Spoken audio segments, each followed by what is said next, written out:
తాకట్లో ఉన్న మీ బంగారాన్ని విడిపించి ఆ రోజు ఆన్లైన్ రేటుకి కొంటాం. Sharma gold company. ఆమె భర్త దృష్టిలో దేవత. Very strong. అమ్మాయి చాలా నాకు దొరికిన దేవత అనుకోవాలి అంతే. అత్తగారికి బంగారు కూడా. తన ఆఫీస్లో పార్టీ ఉందంటే నేను లేకుండా పార్టీ ఏముంటుంది అని అంటే ఆఫీస్లో పార్టీ ఉంది ముగ్గురం పోతున్నాం అంటే నేను కూడా వచ్చేదాన్ని కదా అన్న, నువ్వేం రావద్దు ఇంటి దగ్గర ఉండి మేము ముగ్గురం పోతున్నాం అన్నది అంతే. తర్వాత కాల్ ఎత్తలేదు, ఇక ఫోన్ ఎత్తలేదు, చాలా సార్లు చూసిన. అందరూ మంచిదని మెచ్చుకున్న ఆ వ్యక్తిత్వం వెనుక ఎవరికీ కనిపించిన ఏదో ఒక నిశ్శబ్ద పోరాటం జరిగిందా? అందరూ బాగున్నారంటున్న ఈ కథలో ఆమెకు మాత్రం అంత శూన్యం అనిపించడానికి కారణమేంటి? అసలు విజయారెడ్డి మనసులో ఆ క్షణాన ఏం మెదిలింది? ఒంటరితనమే వేధించిందా? ఇంకేమైనా కారణం ఉందా? మంచి ఉద్యోగం, సమాజంలో గౌరవం, ఇలాంటి జీవితం ఎవరికైనా అదృష్టమే. కానీ విజయారెడ్డికి అవేం ప్రశాంతతను ఇవ్వలేదా? బయటి ప్రపంచానికి విజయారెడ్డి జీవితం ఒక కలలా కనిపించవచ్చు, కానీ ఆ కంటి నిండా కనిపించని కన్నీరుంది. అన్నీ ఉన్నా ఆమె మనసులో ఏదో తెలియని శూన్యం గూడుగట్టుకుంది.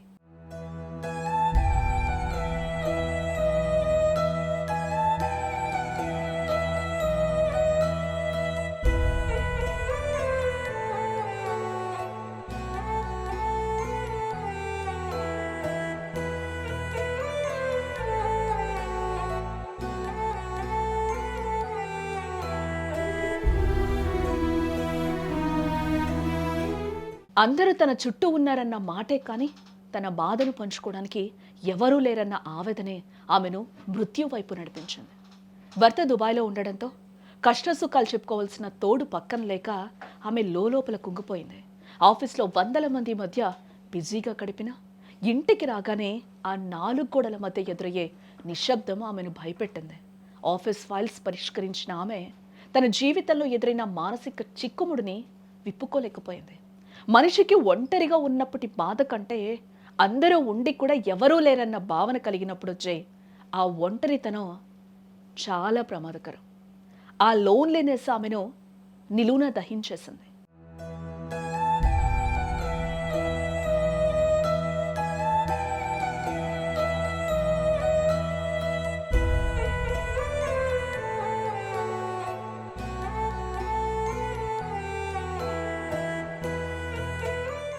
అందుకే హాస్టల్లో ఉన్న పిల్లలను ఇంటికి పిలిపించి వారితో కలిసి తన సుదీర్ఘ నిరీక్షణకు ముగింపు పలకాలని నిర్ణయించుకుంది. ఆ రోజు జనవరి 30, భర్త పుట్టినరోజు ముందు రోజు.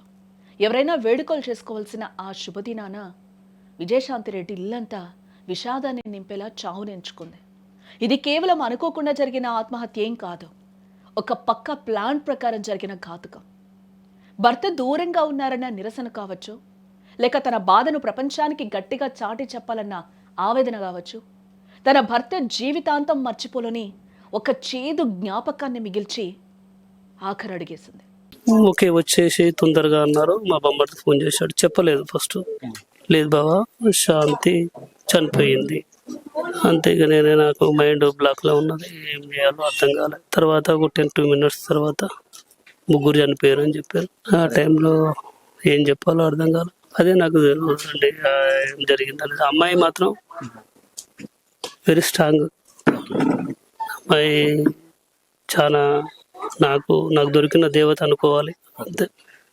ఫ్యామిలీ బాగా చూసుకుంటుంది, నన్ను కేరింగ్ చూసుకుంటుంది, పిల్లలు కేరింగ్ చూసుకుంటుంది. ప్రేమ ఎక్కువ, మమ్మీ అంటే పిల్లలకు అంతే. ఇద్దరికి మమ్మీ లేకపోతే ఉండలేరు వాళ్ళు. 27 మాట్లాడింది. ఆమె ఐఐటి కోసం ఎగ్జామ్ రాయడానికి వచ్చింది. ఖచ్చితంగా కొడతా డాడీ ఈసారి ఐఐటి పోతానన్నా. కానీ నార్మల్గా రోజు మాట్లాడేటట్టే మాట్లాడింది. అమ్మాయి ఫోన్ చేసింది, ఓకే ఏం చేస్తున్నావు అంటే ఇప్పుడు లేచానని చెప్పింది. మా చెర్రి నా తల్లి, చిట్టు తల్లి. మా అబ్బాయి విశాల్ రెడ్డి జీవితంలో నాకు వదిలిపెట్టి వెళ్ళిపోయారు అంతా. నేను ఎవరు ఇష్టపడ్డానో వాళ్ళే లేరు అంతేనండి. అది బాధగా నేను తీవ్ర కనపడతలే నాకు. చివరిగా ఆ పసి ప్రాణాలు, ఆ పిల్లలకు అమ్మే సర్వస్వం కదా. హాస్టల్ నుండి వచ్చిన పిల్లలు అమ్మతో గడపబోతున్న ఆ సమయమే తమ చివరి ప్రయాణమని ఊహించలేదేమో. నేను లేకపోతే నా పిల్లలు ఏమైపోతారో, ఈ లోకం వారిని ఎలా చూస్తుందో అనే విపరీతమైన ఆందోళనే ఆ తల్లిని ఇంతటి కఠిన నిర్ణయానికి పురిగొల్పింది. అమ్మను కంటికి రెప్పలా నమ్మిన ఆ చిన్నారులు ఆ పట్టాల మీద మృత్యువును కూడా ప్రేమగా ఆహ్వానించారు. ఒక నిండు సంసారం రైలు చక్రాల కింద ఛిద్రమైపోయిన తీరు గుండెల్ని పిండేస్తోంది.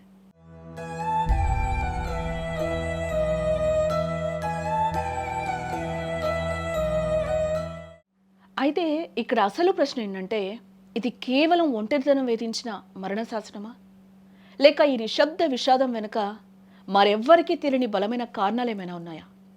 అన్నీ ఉన్న ఆ తల్లిని అంతటి కఠిన నిర్ణయం వైపు నడిపించిన అసలు మిస్టరీ ఏంటి? పోలీసుల దర్యాప్తులో ఎలాంటి నిజాలు బయటపడతాయో వేచి చూడాలి. 10:30కే మాట్లాడి 10:30కి నేను ఫోన్ చేస్తూనే ఉన్నా. వెళ్ళిన కానుండి పిల్లలు తీసుకొని పోతున్నా, ఆఫీస్లో పార్టీ ఉందంటే నేను లేకుండా పార్టీ ఏముంటది అని అంటే, ఆఫీస్లో పార్టీ ఉంది ముగ్గురం పోతున్నాం అంటే నేను కూడా వచ్చేదాన్ని కదా అన్న. నువ్వేం రావద్దు, ఇంటి దగ్గర ఉండి మేము ముగ్గురం పోతున్నాం అన్నది అంతే. తర్వాత కాల్ ఎత్తలేదు, ఇక ఫోన్ ఎత్తలేదు, చాలా సార్లు చేసిన అంతే. అంటే మీరు విజయశాంతి మీ మనమడతో కలిసి ఉంటారా? వాళ్ళిద్దరు హాస్టల్లోనే ఉంటారు, మేమిద్దరమే ఉంటాం ఇంట్లో పైన. అంటే ఎప్పుడన్నా ఏమన్నా అస్సలు ఏం చెప్పదు, ఏం లేవు ఆమెకు బాధలు కూడా.